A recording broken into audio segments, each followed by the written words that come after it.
Fala aí, galera da SpaceX, tudo bem? Sejam bem-vindos.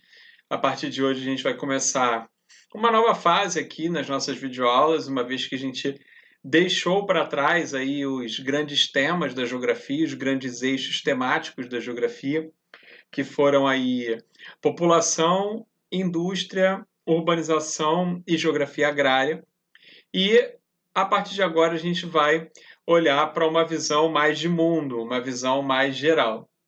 Não sem antes de lembrar que faltam ainda alguns vídeos para serem postados, sobretudo de resolução de exercícios dos capítulos anteriores. Eu asseguro a vocês que esses vídeos vão ser postados na plataforma por esses dias, tá certo? Nos próximos dias, sem falta. E, bom, com essa nova fase, a gente vai primeiro fazer um panorama geral aqui do mundo bipolar, da nova ordem mundial e na semana que vem da globalização, para em seguida nós fazermos uma viagem mesmo pelo mundo, falando da geografia regional do mundo, pegando cada região de maneira específica e trabalhando suas características, vendo onde cada região se insere dentro da geopolítica internacional, tudo bem? Essa vai ser aí basicamente a nossa reta final de preparação nesses próximos 2 meses aí, tá certo? Então, vamos começar? Vamos lá, vamos adiante. Ó, vou passar aqui logo para os nossos slides, tá certo? O título da aula, né? Mundo bipolar e nova ordem mundial. E eu quero começar exatamente eu quero começar pela Conferência de Bretton Woods, tá certo? Que aconteceu em 1944, uma cidadezinha do nordeste dos Estados Unidos. Ó, vou mostrar aqui para vocês exatamente onde esse círculo está se fechando aqui. Para vocês terem uma ideia mais bem acabada de localização, tá? Ó, aqui é Nova York, beleza? E aqui ó, é Boston. Ou seja, é uma cidadezinha, ó, perceberam? Bem ao nordeste mesmo dos Estados Unidos. E a conferência aconteceu nesse hotel, o hotel de luxo, o Mount Washington, e está lá até hoje. Essa foto eu busquei lá no Google Imagens justamente para ter uma foto mais recente, uma foto mais atual do hotel, que abrigou essa importante conferência lá atrás, no passado, em 1944, e está aí até hoje, firme e forte. Tá? A ideia de fazer essa conferência partiu das grandes lideranças mundiais da época. A Segunda Guerra Mundial já estava caminhando para o seu final. A Segunda Guerra aconteceu oficialmente entre 1939 e 1945. Tá? E em 1944, as grandes potências, as grandes lideranças mundiais já se reuniam no sentido de tentar planejar como é que seria o mundo pós-Segunda Guerra, né? Como é que seria o mundo no restante aí do século XX. Houve, então, uma reorganização justamente por conta do realinhamento de forças pós-Segunda Guerra Mundial. Eu vou mostrar para vocês isso agora aqui, tá certo? Então, ó, voltando lá para os nossos slides, se liga.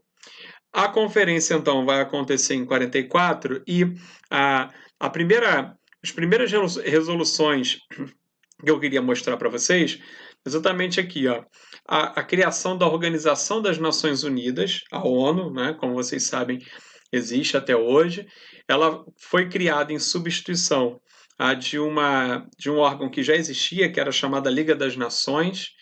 Foi criado o FMI, o Fundo Monetário Internacional, que funciona como um banco que socorre as economias que estão em crise, principalmente economias pobres e emergentes, e a Organização Mundial do Comércio, a OMC, que foi criada para regulamentar as transações comerciais entre os países, tá certo? Então percebam, a gente está falando de 3 órgãos aí muito importantes, órgãos que continuam até hoje, quase 100 anos depois aí, do final da Segunda Guerra, eles continuam aí, e muito atuantes e exercendo um papel importante na organização geopolítica internacional, tá certo? Bom, voltando lá, aqui. a gente vai ter uma segunda resolução, que é também uma demonstração de bastante força dos Estados Unidos, né? Não só força militar, mas também força econômica. O dólar vai se transformar na moeda de referência para o comércio internacional. Ou seja, o que significa isso? Qualquer transação comercial que acontecer no mundo, ela vai ser referendada em dólar. Ou seja, o padrão, a moeda padrão, o parâmetro de valor para a negociação comercial será o dólar. Olha como é que isso tem um peso forte do ponto de vista econômico. Do ponto de vista militar, os Estados Unidos viria a dar aí uma grande demonstração de força em 1945, né, no ano seguinte, quando lança as 2 bombas atômicas sobre o Japão, sobre Hiroshima e Nagasaki. É importante lembrar que em nenhum outro momento da história da humanidade um país demonstrou uma força, um poderio bélico, uma superioridade bélica tão grande em relação aos outros, né? Quanto nesse período, nesse episódio aí especificamente, né, do lançamento das bombas atômicas no Japão. Os Estados Unidos eles dão o seguinte recado: olha só, eu tenho as bombas atômicas e se for preciso eu uso. Né? Isso, sem dúvida nenhuma, que vai intimidar bastante o resto do mundo, intimidar bastante os outros países. Então, os Estados Unidos, no final da Segunda Guerra, vão promover essa demonstração de força muito grande, mas em 1944 eles já estavam aí na Conferência de Bretton Woods mostrando a força econômica aí, tá certo? Na medida em que o dólar se transforma na moeda de referência e fica também estabelecido o padrão ouro como garantia para a emissão do papel moeda. A gente sabe que o papel moeda ele precisa de uma garantia, ele precisa de fundos, tá? E ele precisa de um lastro. O papel moeda funciona como um talão de cheque ou uma nota promissória, ele precisa de um lastro e ficou definido na Conferência de Bretton Woods que esse lastro seria justamente as reservas de ouro de cada país.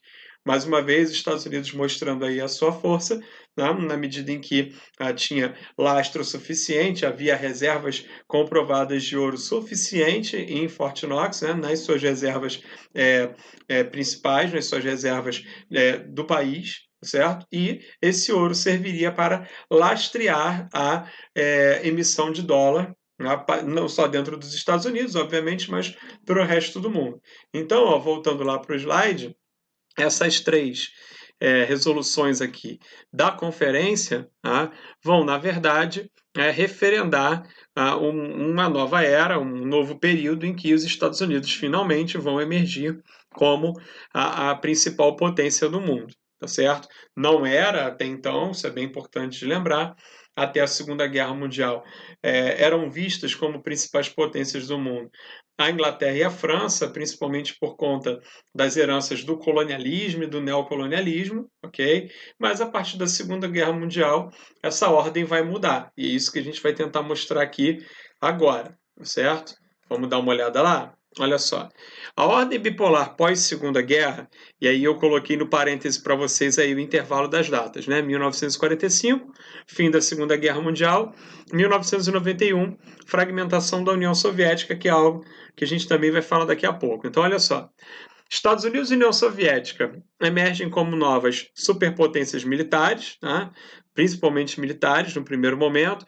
Os Estados Unidos vão lançar as 2 bombas atômicas, né, sobre o Japão, mas a União Soviética não tarda a dar respostas. Entre outras coisas, vai lançar o primeiro homem ao espaço, né, o primeiro astronauta ao espaço. Vai haver, ao longo de todo esse período, né, da ordem bipolar, que a gente chama, tá? Um conflito político ideológico entre Estados Unidos e União Soviética, um conflito por áreas de influência. Vou mostrar o mapa daqui a pouco para vocês, tá? Que vai ficar conhecido como Guerra Fria, ok? Em que vai haver uma corrida armamentista, em que vai haver uma corrida aeroespacial, uma corrida nuclear, tá? Justamente porque ambas vão disputar o protagonismo aí na cena geopolítica mundial, ok? Bom, voltando aí para o slide, além dos 2, né, Estados Unidos e União Soviética, vão estar lá figurando como potências Reino Unido e França, que já eram potências coloniais tradicionais, e a China, né, que vai ser uma potência emergente. Na época vai estar reconhecida como potência emergente. Tudo bem? Bom, vou dar uma paradinha aqui. No próximo vídeo a gente já mostra a configuração do Conselho de Segurança da ONU, que reproduz exatamente essa configuração do pós-guerra que eu acabei de mostrar para vocês. Tá certo?